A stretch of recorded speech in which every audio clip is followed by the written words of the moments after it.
ভারতবর্ষের উপর পাকিস্তানের আর্মি চিফ আসিম মুনির, আপনি যদি ভেবে থাকেন যে আপনি পিছন থেকে, পর্দার আড়াল থেকে মেঘনাদ সেজে আপনি এই অ্যাটাক গুলো ভারতবাসীর উপর করবেন, যাদের কোন রকম কোনো মানে যোগাযোগ নেই এই ঘটনার সাথে, তাদেরকে খুন করে দেওয়া হলো, কোল্ড ব্লাডেড মার্ডার।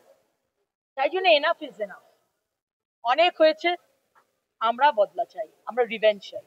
সোহিনীকে দেখা গেল কলকাতা বিমানবন্দরে রীতিমতো আপনার সামনে বলেছে যে আপনাদের জন্যই ও এসেছে যাতে বদলা হয়, এবং ছেলেকে শুভেন্দু অধিকারী খুলে দিয়ে বলেছে। এইটা কতটা আমাদের কাছে গুরুত্বপূর্ণ? ও সম্পূর্ণভাবে ভরসা রেখেছে আমাদের ওপর।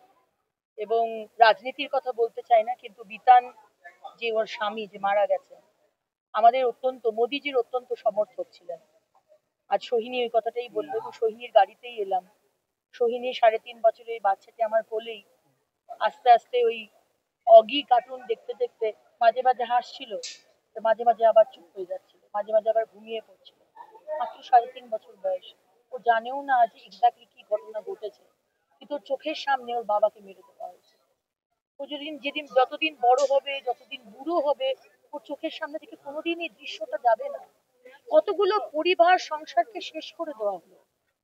আর ভাইচারা ওইসব শুনবো না, আর ডায়লগ ওইসব শুনবো না। এখন আমাদের বদলা চাই পাশে থাকবেন সম্পূর্ণভাবে। মাননীয় প্রধানমন্ত্রী দেখেছেন তো, সৌদি আরেবিয়া থেকে ফোন করে দিয়েছেন।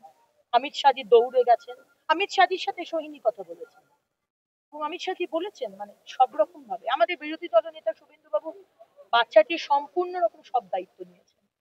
আমাদের ডক্টর সুকান্ত মজুমদার সম্পূর্ণভাবে পাশে আছেন, আমরা সবাই আছি, সমস্ত মানুষ আছে। আর এই সময় দাঁড়িয়ে রাজনীতি না করে, রাজনীতির ওপরে উঠে দেশের জন্য আমরা একই লড়াইটা করি।